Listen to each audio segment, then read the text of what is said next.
نہیں پہچان سکا تو الطاف کے گناہوں کی سزا کیا پوری مہاجر قوم کو ملنی چاہیے؟ آپ پوری مہاجر قوم کو شک کی نگاہ سے دیکھیے کہ الطاف کے ووٹر ہیں، الطاف کی حمایت کیجیے، اس لیے اگر الطاف ملک دشمن ہے تو پوری مہاجر قوم ملک دشمن ہے۔ میں پوچھتا ہوں کہ کیا مصطفیٰ گھر نے بھارت کے ٹینکوں پر بیٹھ کے آنے کے لیے اعلان نہیں کیا تھا؟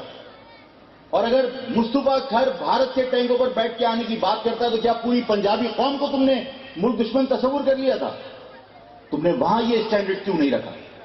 غفار خان وہ کابل میں جا کے دفن ہوا اس لیے کہ اس نے پاکستان کو تسلیم نہیں کیا، تو کیا غفار خان کی وجہ سے تم نے پورے پختون قوم کو ملک دشمن تصور کر لیا تھا؟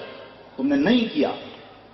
کیا جی اے سندھ کا سندھو دیش کے نعرے لگاتا ہوا جی ایم سید 22 سال کھٹولے پہ اس کو لے کے گھومتے رہے اور اس نے ہمیشہ ہر سال پاکستان کو تلوار سے کاٹ کر تالیاں بجوائیں اور قومی ترانے سندھو دیش کے پڑھے؟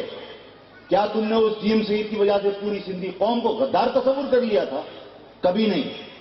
تو اگر تم غفار خان کی وجہ سے پختونوں کو غدار تصور نہیں کر سکتے، اگر تم گھر کی کسی غلطی پر اس کی سزا پوری پنجابی قوم کو نہیں دے سکتے، اگر تم جی ایم سید کی سزا سندھی قوم کو نہیں دے سکتے، تو پھر الطاف کی سزا پوری مہاجر قوم کو دینے کی سازشیں کیوں کی جا رہی؟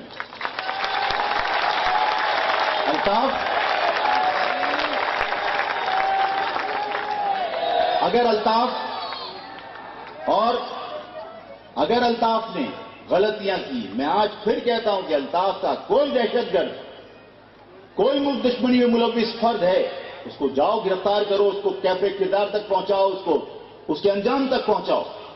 مہاجر قوم پوری افواج کے ساتھ کھڑی پاؤ گے، لیکن مہاجر قوم کو اگر تم نے منحت القوم غدار تصور کیا اور ان کو نقصان پہنچانے کی کوشش کی تو ظاہر ہے یہ قابل برداشت نہیں۔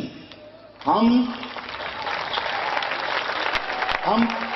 اس ملک کی خاطر سب کچھ برداشت کرنے کے لیے تیار ہیں، اس لیے کہ یہ ملک ہمارا ہے، ہمارے باپ داداؤں کا بنایا ہوا ہے۔